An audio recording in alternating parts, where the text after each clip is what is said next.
Worcestershire Canal.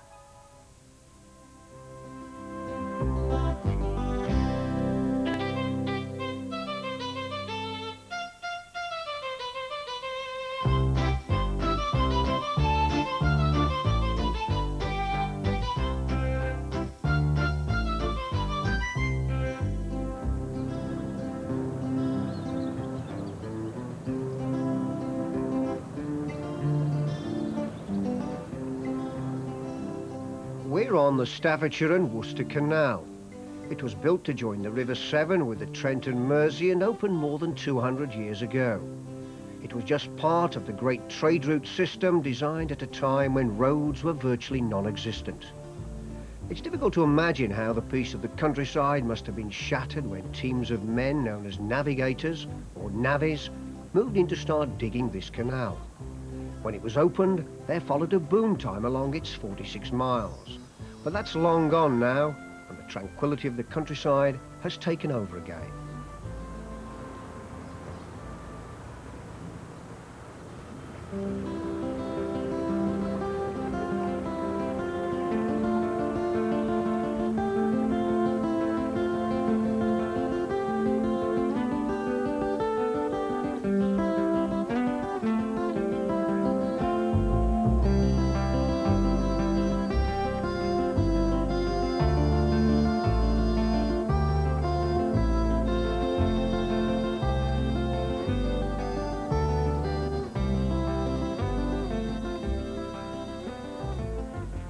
Aboard our narrowboat on this cruise through the waterways of the Midlands is skipper Ron Healy, our mascot Rags, and of course yours truly, experiencing all this for the first time.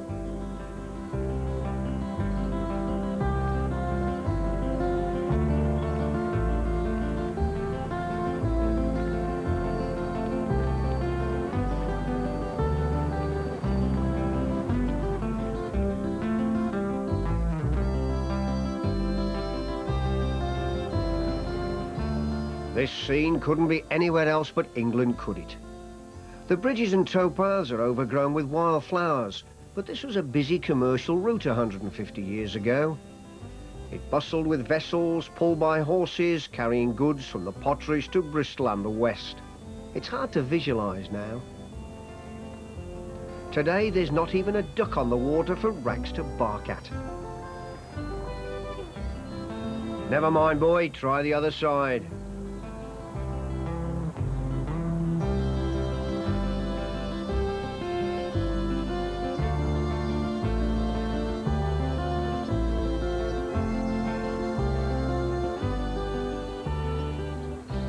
See a completely different world from the canal zone. Oh, it goes back 100 years along there, very quiet and peaceful.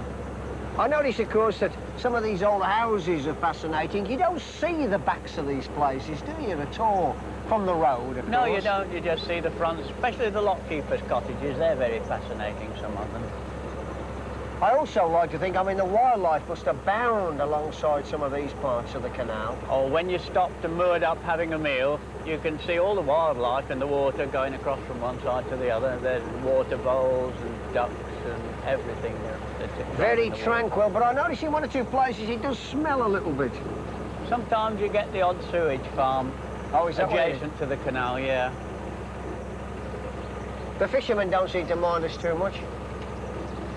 Some do, some don't. There's little bits of controversy go on between the boaters and the fishermen at times, especially if the boats are going too fast and don't watch the wash behind. The speed on here, what is it supposed to be? About 2-3 miles an hour? 4 miles an hour is your maximum on here. It's different to the river. Yeah, yeah.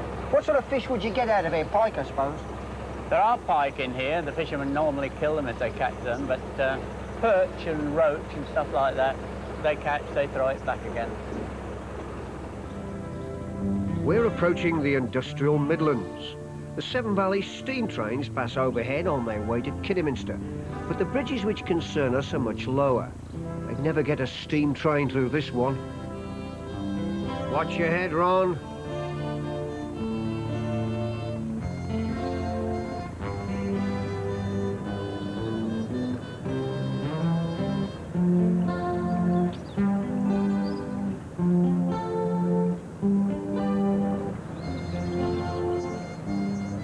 I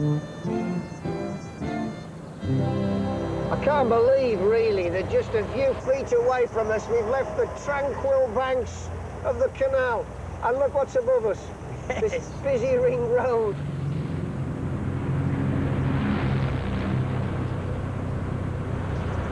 Kidderminster. Ron, I suppose you can say some of the finest carpets in the world are made here. Oh, definitely are, Tony, yes. Years ago, of course, when these old factories were built, this was the main artery, the canal, wasn't it? Yes, that's right. The canals will bring wool all the way from Lancashire, Liverpool, and you can go right the way through to the River Severn and down to Bristol. A lot quicker than the roads of those days. In the old days, it was. They've been making carpets here for nearly 250 years. Weavers from Brussels came here to escape religious persecution. Carpet making was unhealthy work. These buildings would have been full of dust and fluff. In 1828, there was a revolt by the workers, but not about conditions. They were protesting about the introduction of power looms. It meant fewer jobs.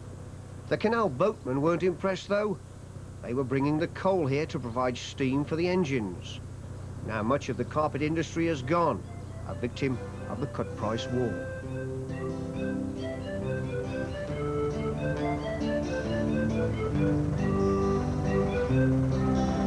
This is the history of Kidderminster, Ron, isn't it? You see it better from the waterways than probably any other method, because now they've built the ring road, a lot of this isn't seen very easily. See all the old buildings and all the old architecture quite well from the canal.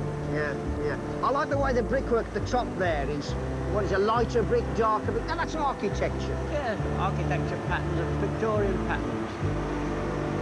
They should make these a listed building.